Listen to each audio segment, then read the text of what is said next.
The Seven Liberal Arts, A Study in Medieval Culture, by Paul Abelson, 1906. Chapter 2. Grammar. Part 1. The Practical Study of Latin. Grammar as taught in the curriculum of the Seven Liberal Arts had a far wider scope in the Middle Ages than the term at present implies. Introduced into Rome from Greece during the Hellenistic period, the word grammar came to have the same meaning in Rome which it had by that time acquired in the Greek world: the study of literature. Naturally, this view of the scope of the subject was adopted by the textbook writers in the early Middle Ages. This fundamental subject of the curriculum of the Seven Liberal Arts aimed, therefore, at a mastery of the universal language of the day, the language of the Church and State, the bond of union of all the cultured classes of Western Europe. But after all, our final estimate of the value of grammar in the medieval curriculum will not depend on the breadth which the grammarians gave to the definition of the subject, but rather on the actual aims and the results of the instruction. What then were the aims? They were, first, a practical mastery of the Latin language as the high road to all knowledge, and second, an appreciation of its literary forms. The present chapter will be devoted to an examination of the actual scope, content, and method of the instruction.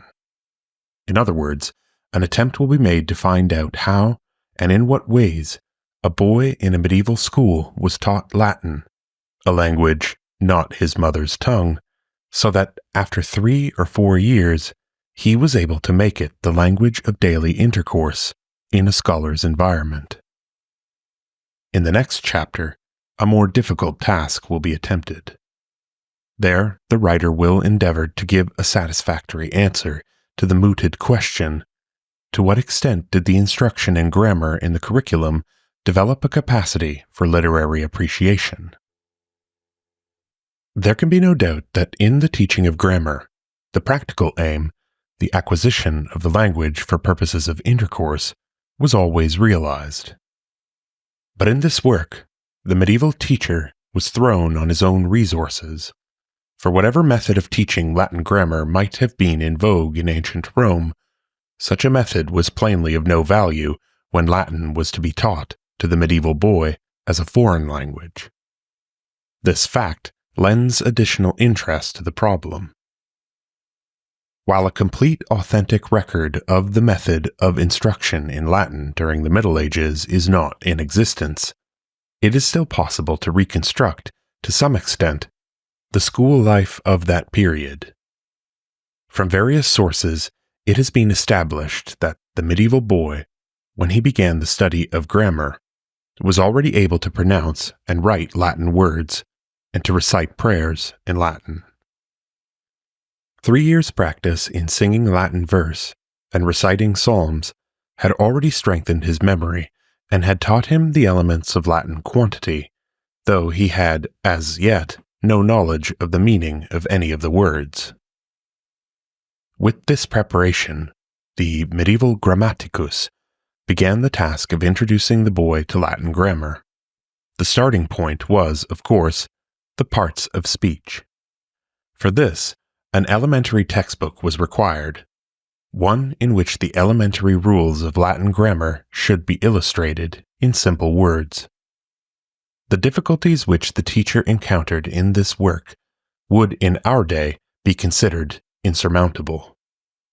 Books were scarce, and frequently not even one pupil in the class possessed a copy of the text. How much progress would a modern teacher make in teaching a foreign language unaided by plentiful manuals? But, undaunted, the medieval schoolmaster made the most of his own worn, often imperfect copy of the text. Day by day, he would read a selected portion of the book. This he would carefully explain, translating every difficult word into the mother tongue. simple sentences illustrating the rules would be copied by the pupils on their wax tablets. This daily lesson the pupils would memorize. The next time, after reciting the lesson of the previous day, the boys were required to master another portion of the text in the same manner. Day after day, the process would continue, varied only by frequent reviews, until, after a time, the pupil would have memorized a limited number of rules and acquired a knowledge of the meaning of many Latin words in daily use. Meanwhile, the teacher, noticing that the pupils were rapidly learning the meaning of new words, would gradually substitute explanations in Latin for those given in the mother tongue. To make the acquisition of words in daily use more easy, he would introduce some convenient colloquium, a sort of manual of conversation. If none was at hand, his ingenuity would probably help him to compile one of his own. The task of the teacher only increased after his pupil had mastered this elementary knowledge, for then there arose the need of a suitable reading book for a child of 11 years of age. To provide such a book was, of course, simply a question of practical pedagogics. In our day, when the teacher, constantly suffering from a plethora of textbooks, is perplexed about the conflicting claims of the different ones from which he is to choose, the importance of this problem to the medieval teacher can hardly be appreciated. Nevertheless, the way in which the medieval schoolmaster solved it challenges our admiration. Although every teacher was practically compelled to compile his own reading book, they all used similar material. They seem to have had a common appreciation of a pedagogical situation which they all met in approximately the same fashion. In their philological, antiquarian, and kulturgeschichtlich investigations, modern historians have brought to light a vast number of these productions. Some, though representing the labor of a teacher's lifetime, probably never obtained popularity outside of the school in which the author taught. Others enjoyed a wider celebrity and were often used in widely scattered places. A few were known throughout Christendom, and no school could claim distinction unless such books were studied in them. These little books are real monuments of pedagogical skill. Coming from so many different parts of Western Europe, with the chances of plagiarism being reduced to a minimum, they all show in a remarkable degree evidence of the same use of material and similar treatment of the subject. Fables, folklore, biblical proverbs, characteristic national proverbs, facts of everyday interest, particularly to a schoolboy, all these make up the content of the host of these little medieval readers. But similar use of material is not the only remarkable fact about these textbooks. Far more significant are the progressive changes and adaptations made by the authors in the material used and in the methods of presentation to suit the spirit and temper of their respective generations. In our day, we think it most natural that the historic New England primer of the 18th century should give way to a reading book more interesting to the schoolboy of the 20th century. We scarcely, however, look for such changes in the Middle Ages, and yet they were as marked as those in our time. Thus, in the period immediately following the dissolution of the Roman Empire, the books used to show a striking dependence on Roman methods. But with the progress of time, material and methods of presentation suitable to the succeeding centuries appear, until, in the later Middle Ages, the peculiar classical characteristics of the manuals disappear almost entirely. In our modern educational terms, we would say that the medieval schoolmaster understood the principle of apperception. As one would naturally suppose, the spirit of the age required that, in the teaching of elementary Latin, the subject matter should in no way overshadow the whole aim of education, right living according to Christian standards. Hence, the didactic, ethico-religious purpose is always manifest in the choice of reading matter. In fact, all these textbooks are uniformly based on two ideas: the teaching of elementary Latin and, incidentally, the inculcation of religious and ethical principles. But it appears, on the other hand, that the authors varied in their method. Some used material of an abstract character, while others preferred the concrete, and a combination of the two was not infrequently employed in the same book. The typical text representing the tendency to present the reading matter so as to impart ethical instruction in abstract form was the so-called Distichia Catonis, dating as far back as the 4th century. The wide use made of these verses give a peculiar interest to an analysis of the contents of this unique little work. The 143 couplets of the version analyzed can be classified as follows: Spirit of Religion, 17 couplets; Self-Control, 35 couplets; Duties to Others, 35; Prudential Maxims, 35; and Miscellaneous Information, 21 couplets. This analysis shows plainly that the work was not, as is generally supposed, of pagan origin, an assumption which a perusal of the couplets breathing the spirit of Christian ideals makes uncertain. The textbook may be considered as representing the period of transition, the early Middle Ages, when the book was in general use. The abundance of material of a stoical character did not in the least diminish the popularity of the Distichia. Western Europe was, in this period, still too much in need of the classical heritage to dispense with such an eminently useful schoolbook. And so, this age of faith put in the hands of its schoolboys, the budding churchmen, a reading book which so studiously avoided questions of Orthodox Church doctrine that the zealous suspected its author was pagan. The Liber Proverborum of Attrell was composed in the 10th century to supplant in a measure the Distichia Catonis. Attrell's generation would naturally find more interest in a reading book based on biblical and patristic sources than on profane authors. The Deliciae Cleri of Arnulf mark another step from the Roman towards the purely medieval point of view. His work is based almost entirely on the Bible in general, and Proverbs in particular.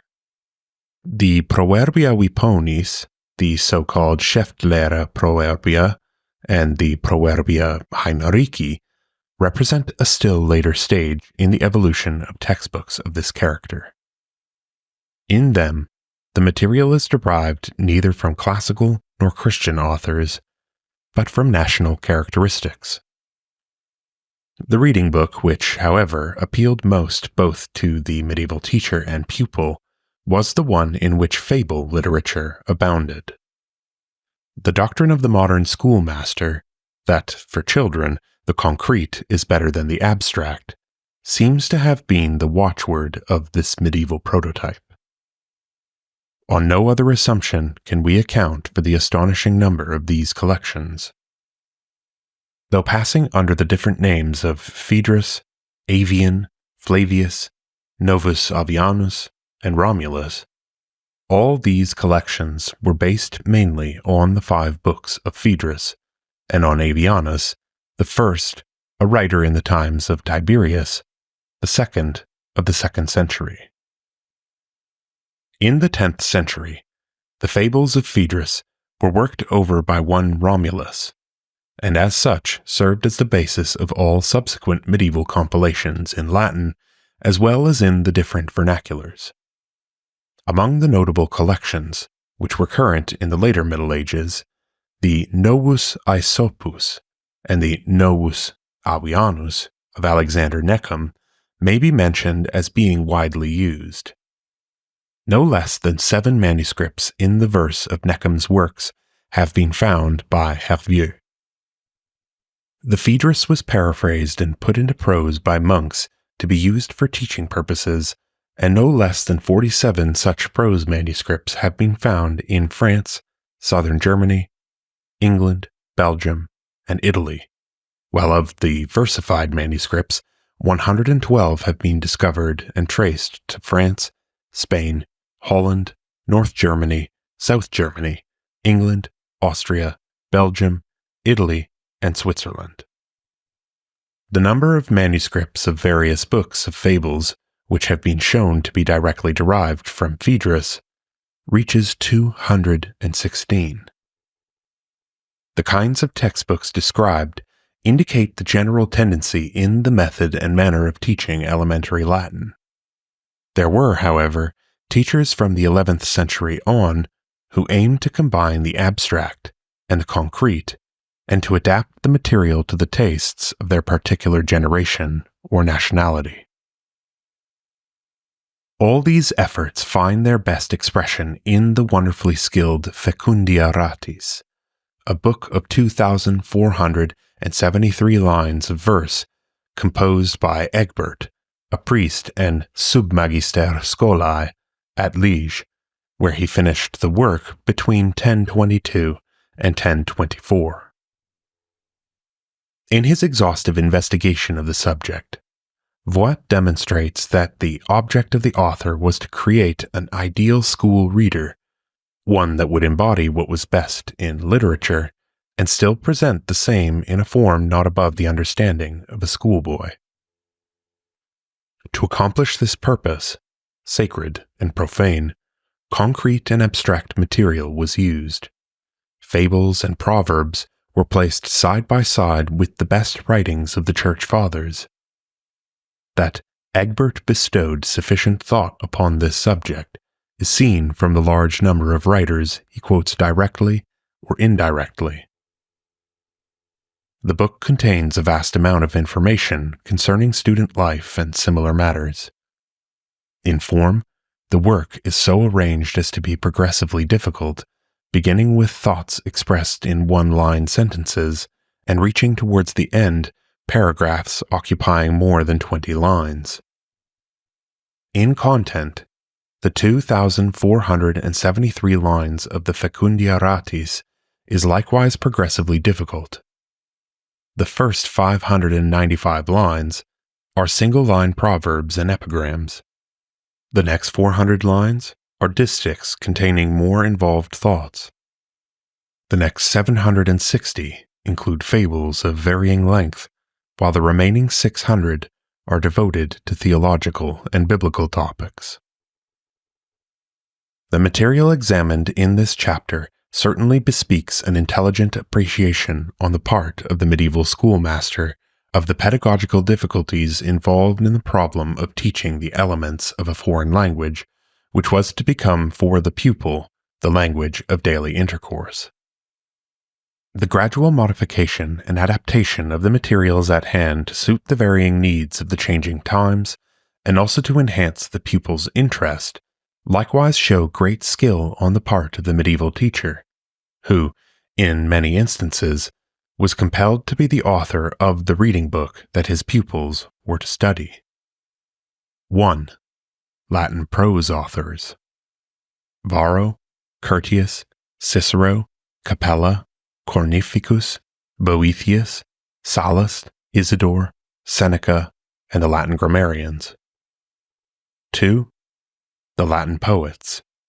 Plautus, Ovid, Terence, Phaedrus, Lucilius, Persius, Publius, Lucanus, Virgil, Juvenal, Horace, Avianus, and others. 3. The Bible.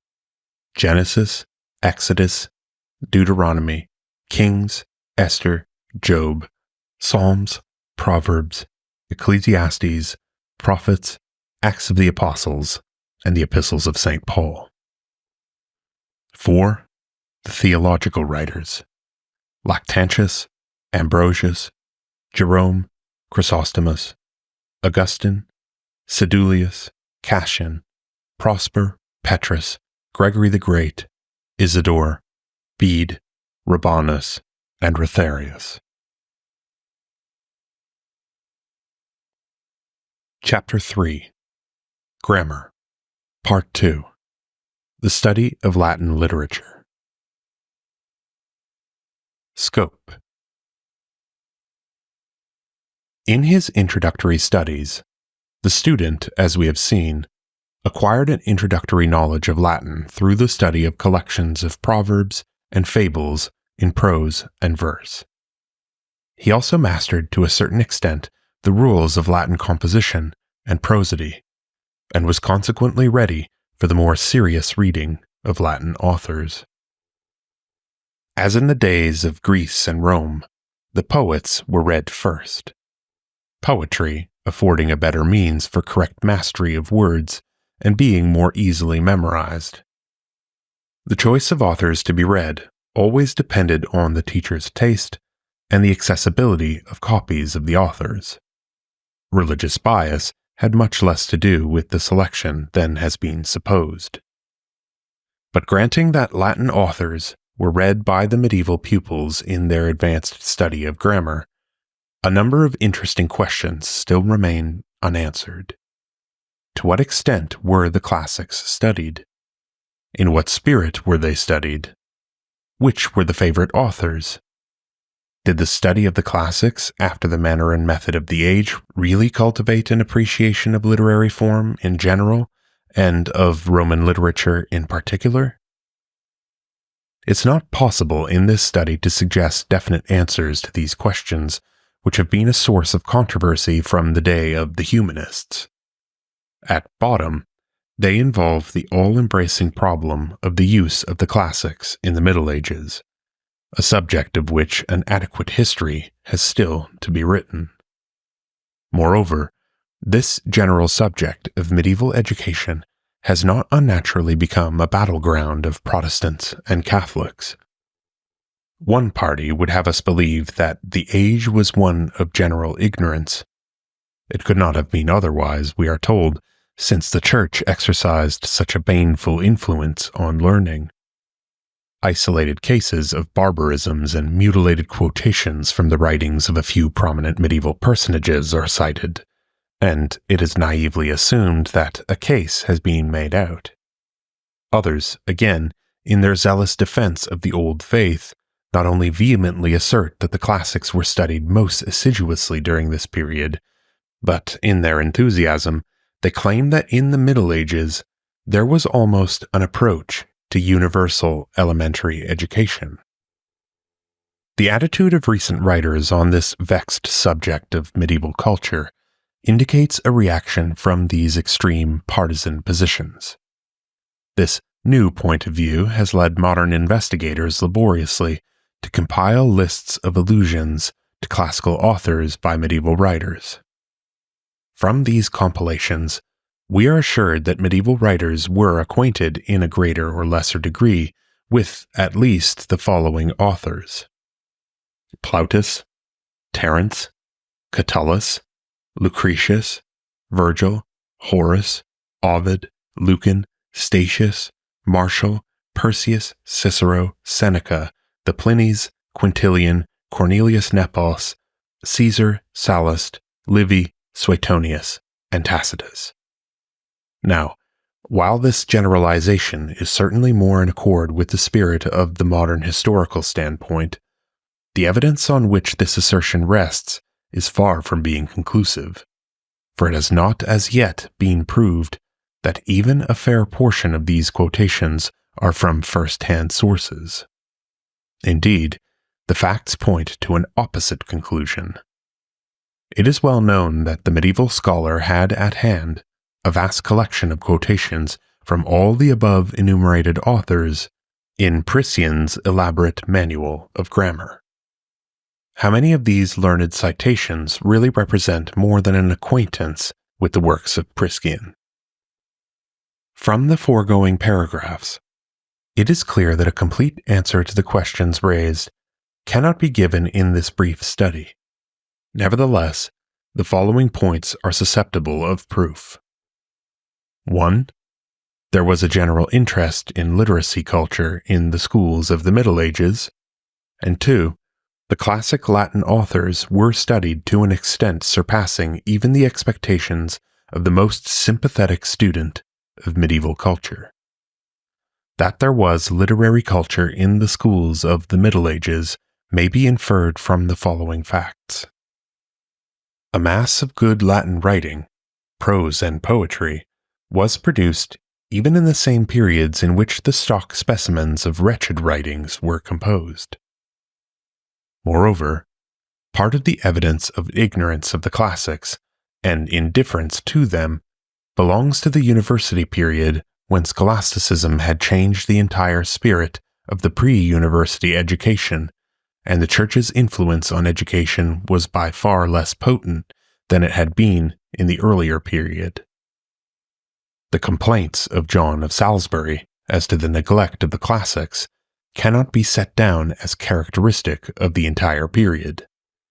In fact, his remarks, when read in their entirety, show that the study of grammar in its widest sense, the reading of the classics, was in reality the old-fashioned idea, common before the advent of the scholastics.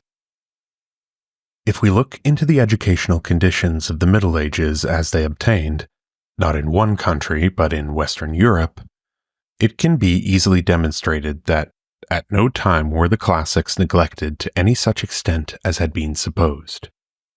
Even in the traditional period of darkness, the 6th to the 8th centuries, we find indisputable evidence that Italy was at that very period full of schools, monastic, cathedral, secular, public, and private. There is sufficient evidence to show that the so-called restoration of Charlemagne did not mean a renaissance of literature, but simply a transference of the learning of the day from Britain and Italy through Alcuin and Paulus Diaconus into Frankland, a change which was not temporary but permanent. This culture remained in the restored empire, and is found at the court of the Ottos in the many schools which were directly and indirectly influenced by the followers of Alcuin. The continuity of classical interest was not broken throughout the period. Intensive studies of particular districts, wherever they've been made, show a persistent interest in the study of grammar and literature in monastic as well as in cathedral and other schools. The attitude of the medieval church towards secular studies has been misconstrued. Some have argued that because the official view of the church was against secular learning as an end in itself, that therefore its influence was against any literary study whatsoever. The error is evident. In the first place, the rule which obtained in so many of the monastic orders, ordaining the copy of manuscripts as part of the monastic routine, inevitably made for a study of the classics. The isolated instances of monks erasing classical texts to write legends of saints on parchment certainly dwindle into insignificance when we consider that there are in existence today over 1,000 copies of that important manual for teachers and advanced students, Priscian's Grammar.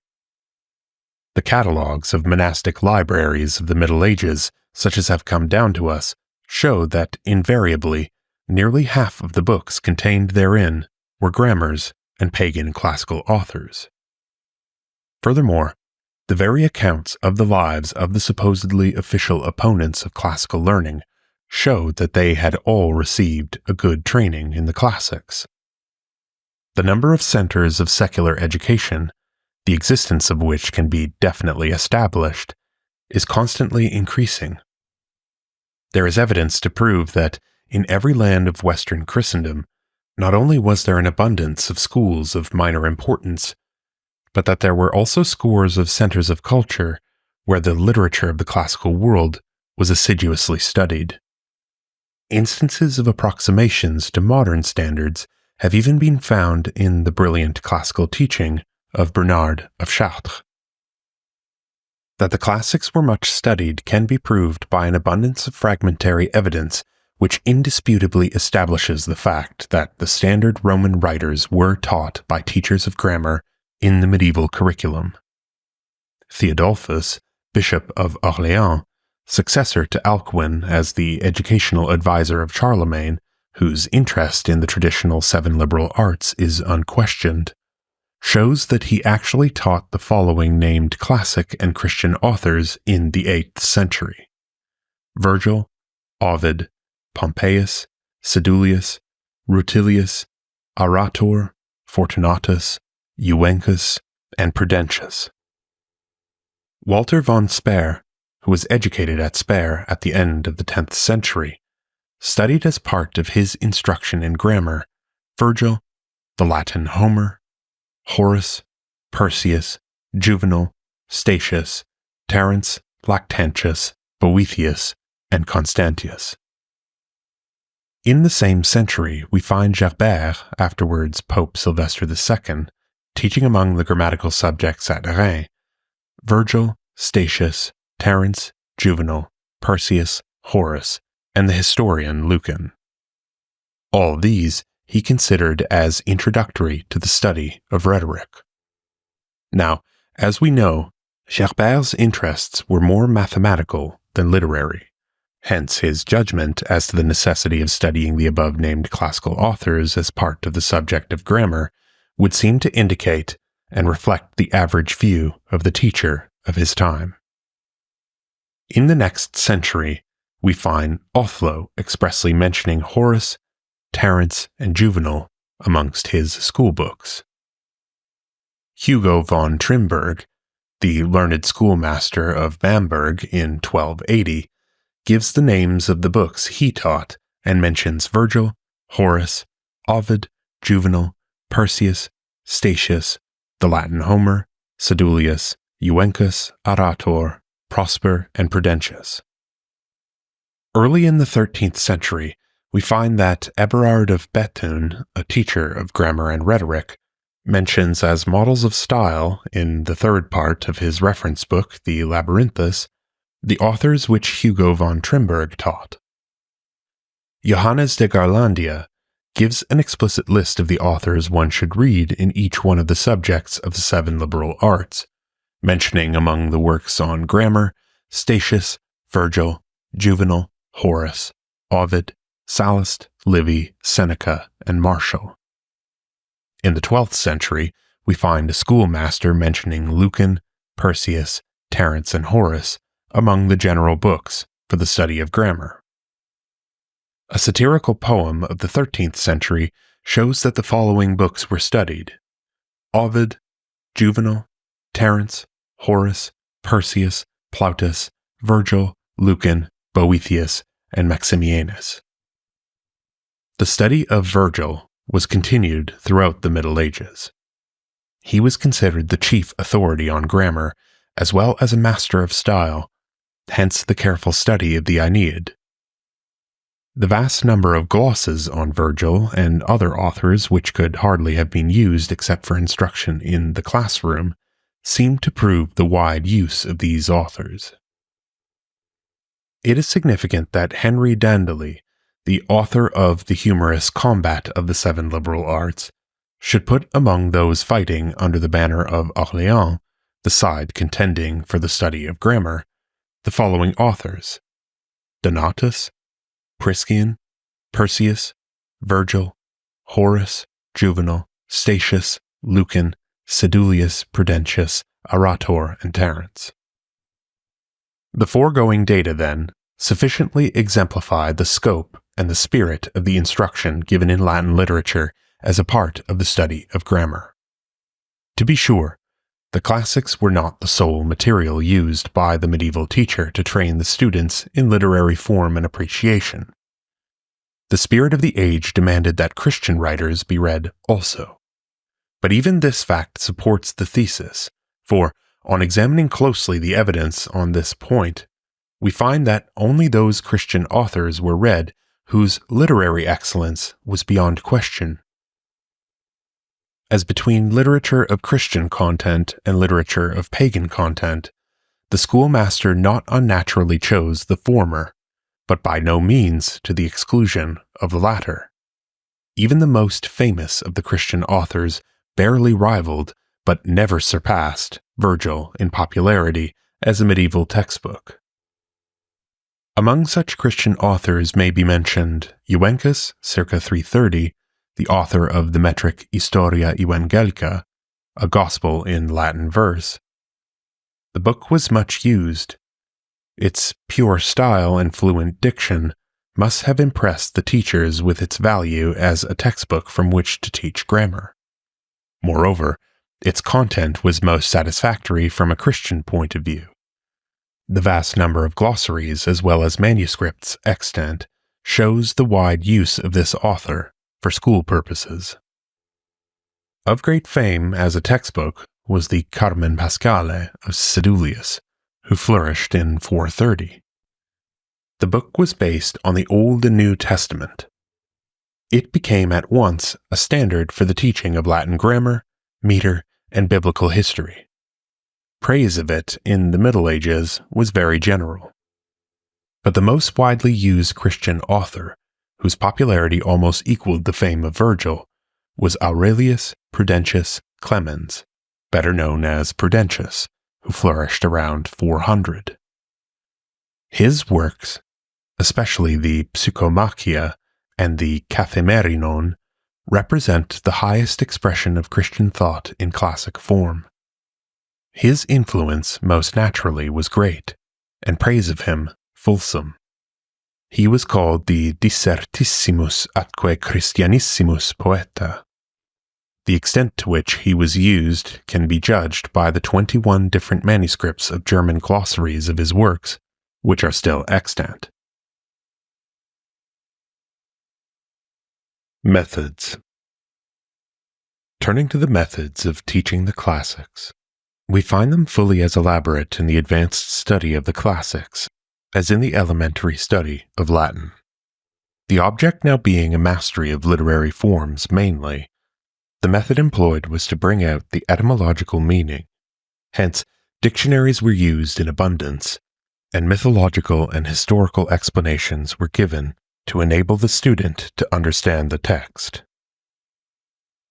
As the study of grammar at this stage invariably meant a study of Virgil, commentaries on the author became a necessity.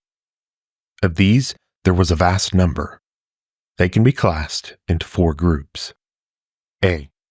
Those giving a literary commentary on the author.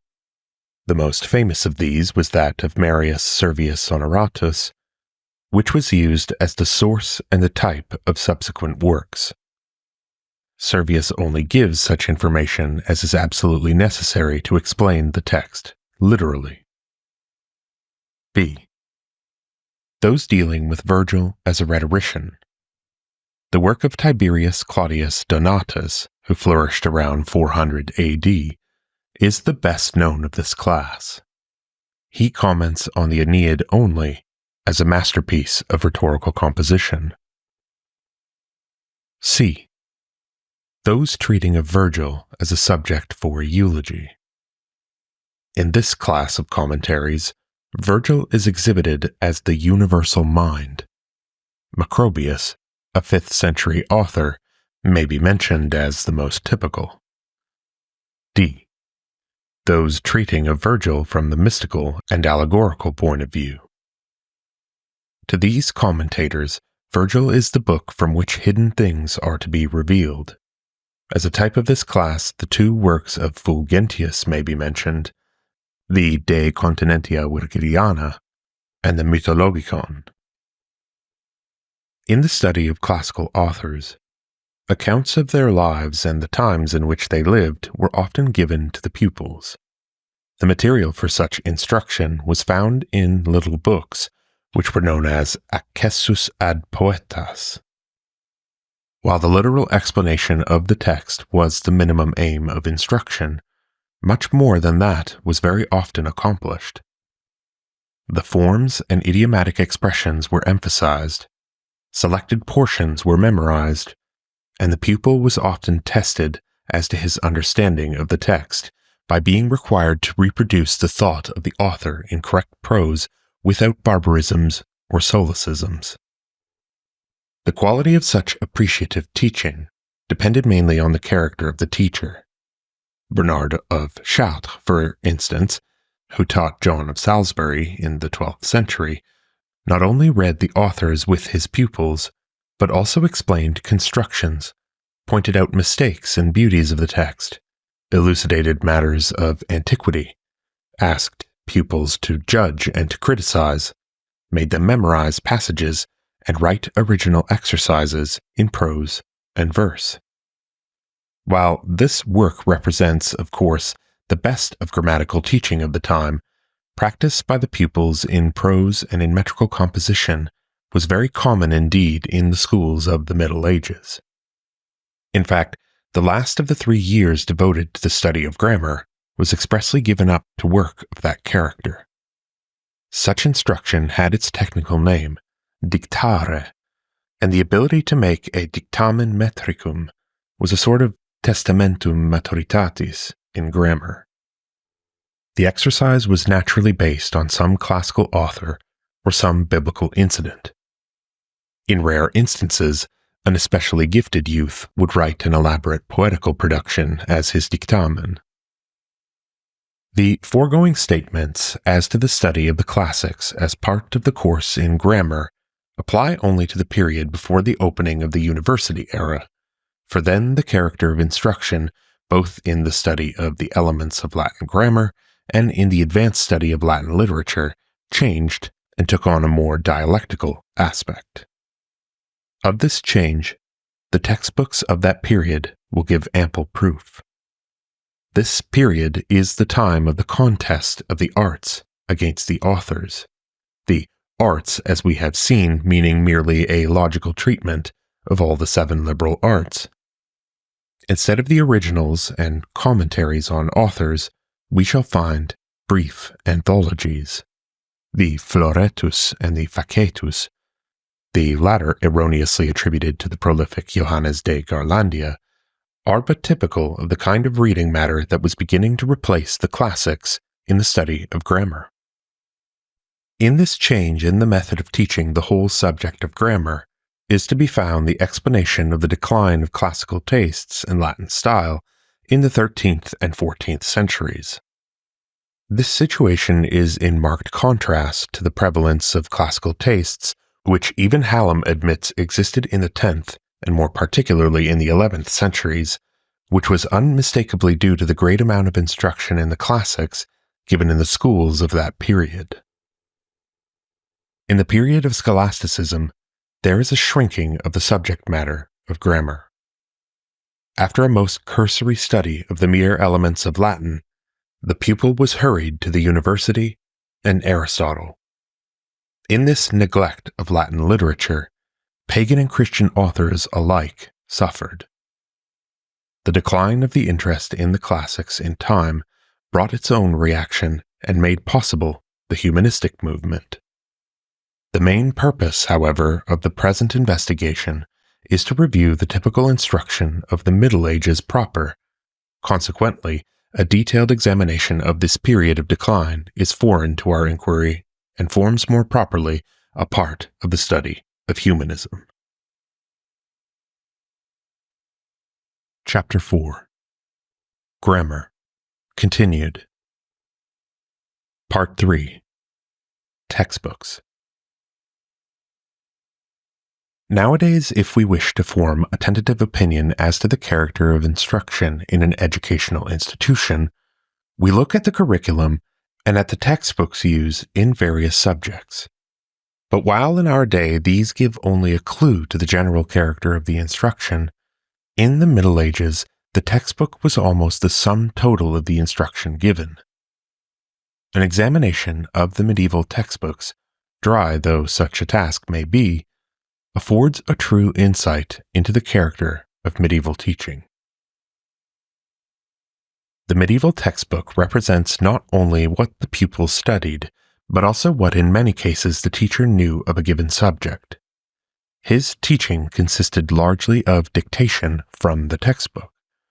So general was this method that the words legere and docere were synonymous and interchangeable terms. The texts were of two kinds. One, encyclopedic, including treatises on all or nearly all of the subjects of the curriculum, and two, individual, treating of specific subjects only. The latter class were nearly always either abbreviated or elaborated adaptations from the standard encyclopedic works, and were almost always the work of some teacher. Such adaptations not infrequently became, in turn, the basis for subsequent texts. Among the standard encyclopedias were those of Capella, Cassiodorus, Augustine, Boethius, Isidore of Seville, the Venerable Bede, Alcuin, Rabanus Maurus, and Remigius of Auxerre.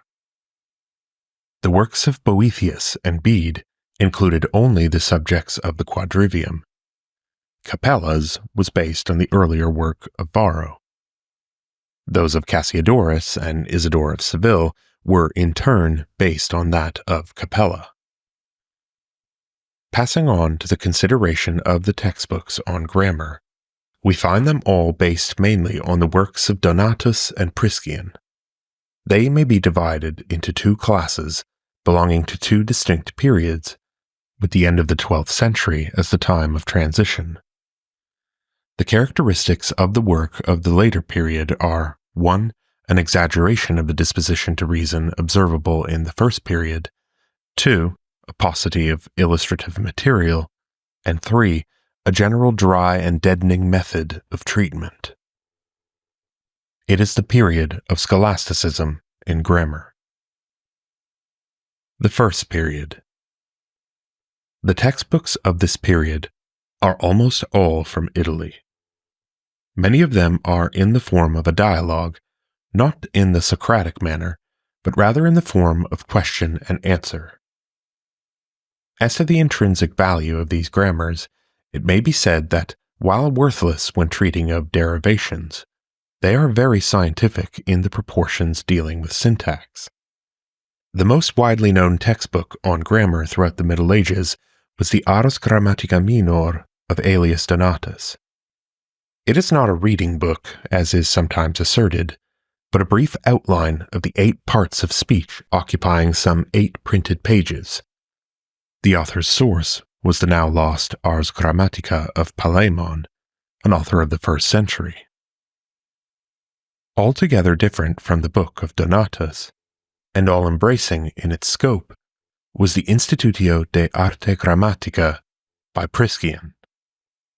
The aim of the work, as indicated by the author in his dedicatory letter, was to put the study of Latin on the same scientific basis as the study of Greek. His work follows the scientific method of Apollonius Dioscorus, to whom he is indebted for much of his material. The book is divided into 18 parts, the first 16 dealing with accidents, the last 2 with syntax. The portion on syntax, thoroughly scientific, is often found as a separate volume. Most of the manuscripts in existence contain only the first 16 books, showing that the syntax of Priscian was not as much studied as his grammar. The book formed the most advanced grammar of the Middle Ages. There are today in existence 1,000 manuscripts of the work. The text covers about 584 octavo pages, of which 162 are devoted to syntax. The author quotes no less than 255 different authors, among them Aristophanes, Aristotle, Julius Caesar, Cato, Cicero, Demosthenes, Herodotus, Homer 78 times, Horace 158 times, Juvenal 121 times, Lucretius 25 times, Ovid 73 times, Sallust 80 times, Terence 225 times, the Aeneid 721 times, Virgil's other poems 146 times. Many abstracts of Priscian's works were made for school use, among which the one by Rabanus Maurus may be mentioned as an example. Besides the grammars of Donatus and Priscian, The following may be mentioned in their chronological order as of importance for this period. 1. The Instituta Artium and the Catholica of Marcus Valerius Probus, one of the foremost grammarians of the latter half of the 1st century, who is responsible for the main outlines of traditional Latin grammar. 2. The Artis Grammaticae Libri Tres of Diomedes, a 4th century grammarian who did much to preserve the grammatical teaching of an earlier age. His book was used at St. Gall in the 9th century. It served as a basis for many medieval grammatical textbooks. 3. The Institutionum Grammaticarum Libri Quinque of Flavius Sosipater Carisius, a contemporary of Diomedes. His material is taken mainly from Varro and from Suetonius's lost work, De Poetis. 4. The Ars de Nomine et Verbo of Phocas. The book is mentioned by Alcuin as being in the famous Library of York in the 8th century. Glosses on the work have been found. 5. The Ars Grammatica of Caius Marius Victorinus, a grammarian and rhetorician of the 4th century.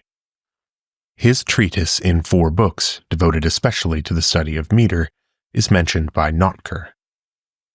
6. The De Nomine et Verbo of Consentius, a contemporary of the famous Sidonius Apollinaris. 7. The Deferentiis et Societatibus Graeci Latinique Verbi of Macrobius. This treatise on the difference between the verb in Latin and the verb in Greek was a Latin adaptation of the Greek syntax of Apollinaris of Alexandria. The author was a famous scholar living at the end of the 4th and beginning of the 5th century. 8. The Commentarius in Artem Donati of Marius Servius Honoratus. The author was a famous commentator on Virgil. His Grammar, a commentary on Donatus, was also in the famous Library of York in Alcuin's school days. 9. The Commentarius in Artem Donati of Servius Maurus, a contemporary of Sidonius Apollinaris. For this period, Maurus is unquestionably the great commentator of Donatus. 10. The Ars de Verbo of Eutyches, a pupil of Priscian. There are in existence a number of glosses on this grammar. 11. The Ars Grammaticae Breviata of St. Augustine, a brief excerpt from his Encyclopedia on the Liberal Arts. 12. The Institutio de Arte Grammatica of Cassiodorus. The work is the author's brief treatise on grammar, which forms a portion of his Encyclopedia of the 7 Liberal Arts. 13. The Ars Grammatica of Asper. This treatise gives a brief treatment of letters, syllables, parts of speech, etc. It was found in the Library of St. Gall in the 9th century. 14. The Ars Grammatica of St. Boniface, the Apostle to the Germans. His work is an adaptation of the grammar of Donatus, Carisius, and Diomedes. 15. The Dialogus de Arte Grammatica of Alcuin is based on Donatus, whom he avowedly follows. The name of the author gave the work great prominence. Notker of St. Gall thought it even better than Donatus and Priscian. 16. The Excerptio de Arte Grammatici Prisciani by Rabanus Maurus is a brief compendium of the elements of grammar with numerous illustrations and some observations on prosody, apparently culled from the Ars Grammatica Major of Donatus. 17. The Tractatus in Partibus Donati of Smaragdus, the abbot of St. Michael. His work is a commentary on Donatus, but the illustrations are from the Vulgate, and not as was the case with most of these commentators from Virgil and Cicero. The avowed object of his innovations was that the reader might be able to get the spirit of grammar and the thought of the Holy Scriptures at the same time. 18.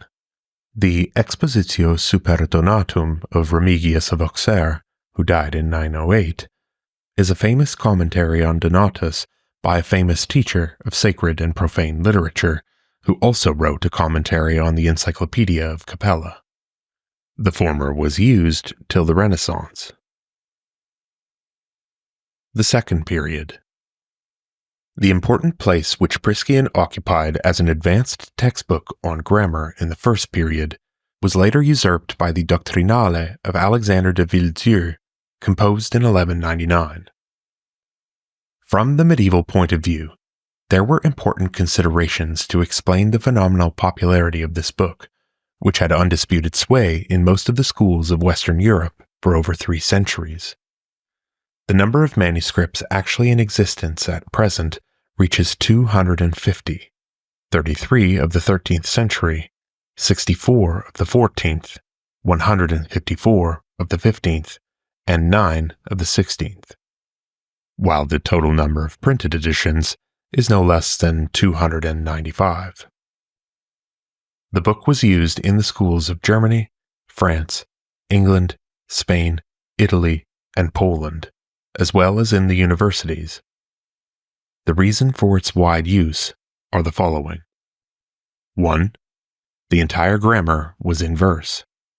In an age when memorizing was so prominent a feature of instruction because of the scarcity of books, the versified form was certainly a boon to the teacher. This innovation was the original feature of the textbook. 2. In his treatment of the subject, the author took into account the changes which the Latin language had undergone in the 7 centuries since Priscian wrote his famous grammar. He incorporated in his book many words from the scriptures, also Latinized Teutonic words. It, therefore, was a grammar meeting the practical requirements of the living language of the day. 3. The syntax of Priscian was no longer adequate to the requirements of an age when the logical aspects of grammar were to be emphasized rather than the literary. Alexander's book was very thorough in the syntax. His clearness in the treatment of that part of his subject has been commended even by modern students of philology. 4. His treatment of prosody and figures was likewise an improvement on the work of Priscian, and furnished much new material. In spite of these innovations, the work, which is an excerpt of the author's larger work on grammar, the Computus and Canon Law, was after all merely a commentary on the older grammars, especially Priscian, whom he closely follows in his treatment of the etymological questions. The treatise comprises 3 main divisions: 1. On etymology, 2. On syntax, and 3. On quantity, accent, and figure. In its usual form, it appeared with a prologue of 12 capitalia. Being an advanced grammar for those who had already studied the Donatus Minor, the book naturally omits in its etymological portion the treatment of numerals, regular verbs, adverbs, conjunctions, prepositions, and gives only a most cursory treatment of pronouns. In the syntax, likewise, tenses and moods are omitted, while the treatment of quantity, accents, grammatical and rhetorical figures is very thorough. The general use and authoritative character of the Doctrinale gained for its author the title Aristotle of Grammar. The humanists, quite naturally therefore, directed their first attack on the old order against this book, and after 20 years of vehement campaigning, they succeeded, around 1510, in discarding it. Nevertheless, as Reichling has shown, the humanists themselves in the succeeding generation incorporated much of the work of Alexander in their own textbooks. Second only to the Doctrinale in importance for this period is Eberhard of Bethune's Graechismus, circa 1212. Like the work of Alexander, it is in verse. Its name is derived from the fact that the book has a chapter on Greek derivatives, a subject quite unknown to the author. Another popular work by Eberhard was his Labyrinthus, a didactic poem on grammar and style. It was much used in the 14th century and helped further to displace Priscian. Luther considered it one of the foolish, useless, and harmful monkish books introduced by the devil. Among the textbooks of lesser importance may be mentioned 1. The Summa of Petrus Elias, composed around 1142. The book is a commentary on Priscian and is among those quoted in Duns Scotus's work on grammar. Typical of its time, it is in verse and explains Latin grammar without any reference to classical authors. 2. The Ars Rhythmica of Johannes de Garlandia was an elaborate work on prosody, with complete poems for illustration. The author was a teacher of grammar at the University of Toulouse from 1229 to 1232. He also wrote a commentary on the Doctrinale. 3. A commentary on the first 15 books of Priscian by Robert Kilwardy, Archbishop of Canterbury from 1272 to 1279. 4. De Modis Significandis, commonly known as the Modista by Michael of Marbais, a Flemish writer of the 13th century. 5. The Catholicon, composed in 1286 by Johannes Balbus Januensis.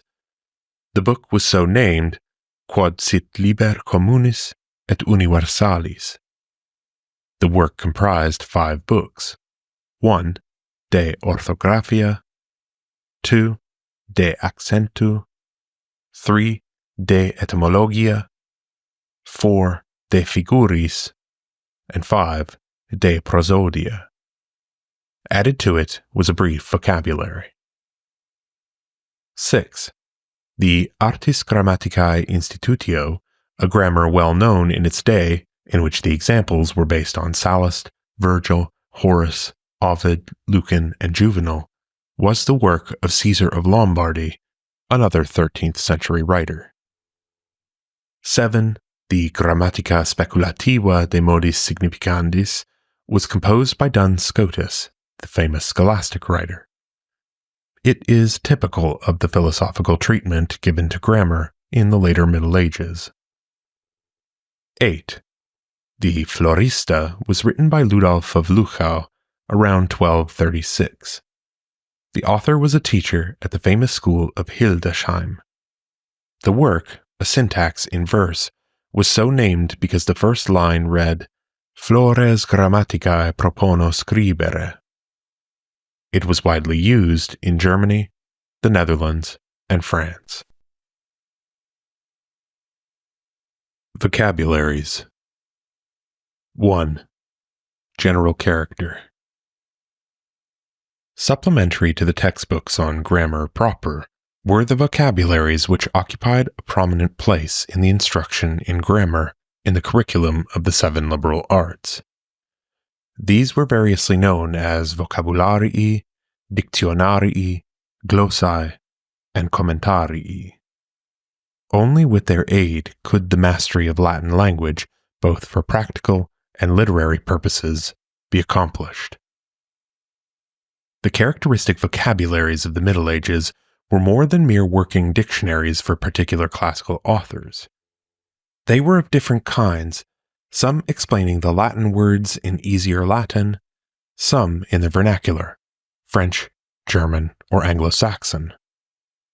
Some were arranged alphabetically, others were classified by subjects, heavenly bodies, animals, etc. Some were dictionaries, pure and simple, others partook of the character of an encyclopedia, a sort of vade-mecum. The evidence as to their number indicates that every library and school, insofar as we have records of the schools, had at least one of these dictionaries. Besides these formal dictionaries, there were special glossaries designed to translate the difficult words of a standard textbook on grammar, or some particularly widely used author. The extent to which these special vocabularies were used can be seen, to cite but one example, in the vast collection of glossaries which Steinmeier and Sievers have published.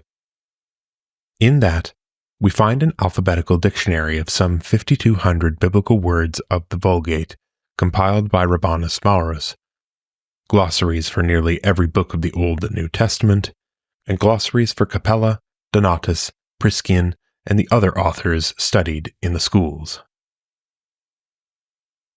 Part 2. School Dictionaries. The many formal vocabularies in vogue in the Middle Ages were, as we would naturally expect, revised editions of dictionaries of classical times. The earliest dictionary of the Middle Ages is the one of Isidore of Seville, and forms a part of his famous Etymologiae. It represents perhaps the most useful portion of his encyclopedia, being based directly on the authors of the later empire. The next important work of this character is the famous Dictionary of Paulus Diaconus, which was dedicated to Charlemagne. It was an abstract of the work of Pompeius Festus, an author of the 2nd century, whose work in turn was an abridgment of the De Verborum Significatu, one of the earliest Latin lexicons. Next, in order of time, may be mentioned the so-called Glossarium of Salomo III, Bishop of Constance. It was a compilation by an unknown monk of St. Gall. The work was in reality what we should call an encyclopedia. The words were alphabetically arranged, numerous extracts from famous authors were given. There are many manuscripts of the work in existence. It was first printed in 1470. As originally composed, the text was in Latin, but later German glossaries were added, and in this modified form, the book was much used throughout the Middle Ages.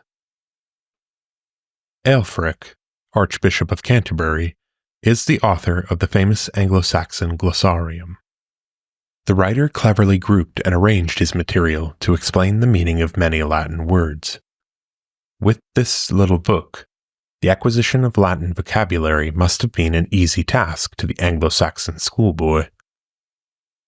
Perhaps the most famous dictionary of the Middle Ages was the Vocabulista of Papias, the Lombard, circa 1053 to 1063. It consisted of 2 kinds of material. First, a glossary. Second, information of value to the student of the 7 liberal arts. In the glossary proper, it is interesting to notice that the author apparently makes no distinction in quantity, gender, and inflection between classical and barbarous forms. The second portion of the book accounts in a large measure for its popularity. This may be judged from the large number of imitations of that portion by other authors. 100 years after Papias, we find another important work by a monk, Osborne, of Gloucester, England. It is the famous Panormia, which has been considered a worthy attempt to make a dictionary explaining etymologically the meaning of words. Hugutio, or Hugo of Pisa, Bishop of Ferrara in 1210, is the author of the Liber Derivationum. The work, though very popular in its time, has never been printed in full. Its content is based on Papias and derives its name from the authors attempting to arrange words according to their derivation. The mistakes in Greek derivations proved excellent material for satirical attacks by the humanists. Of similar importance were the 3 Dictionarii of Johannes de Garlandia, one of common words, one of obscure words, and the third of things in general. The work was still in use in the boyhood of Erasmus. The Catholicon, alluded to before, was as famous as a dictionary as it was as a textbook on grammar. For the meaning of words, the author used Papias as his source, and for his etymology, the book of Hugutio. This work was among the first Latin books printed. The vocabulary treated rather pretentiously of orthographia, prosodia, significatio, origo, etymologia, dictiones quae frequenter inveniuntur in Biblia et in dictis sanctorum et poetarum. Alexander Neckham is the author of no less than 3 elaborate vocabularies. 1. A Vocabularium Biblicum, 2. A Repertorium Vocabulorum, and 3. De Utensilibus. Of these, the first 2 have never been published. The last one treats of the names of articles by means of a connected narrative with interlinear glossaries in French. Marcassini of Reggio, circa 1300, is the author of the much-abused Mammotrectus, a biblical glossary. The work contains grammatical, orthographical, and exegetical glossaries on the scriptures. There were numerous vocabularies of lesser importance. Of such, only a few may be mentioned. 1. The vocabulary of Martinus de Arenis, 1307, an abstract of Papias. 2. The so-called Vocabularius Diabonicius. 3. The Vocabularius Optimus. 4. The Gemma Gemmarum. 5. Lucidarius. And 6. The Summarium Heinrichi. All of these were based more or less on the elaborate works previously mentioned. End of The 7 Liberal Arts, a study in medieval culture by Paul Abelson. Chapters 2 to 4 on grammar. Read by Dan Attrell. If you would like to support more work such as this, please visit patreon.com/themodernhermeticist, and above all, thank you for listening.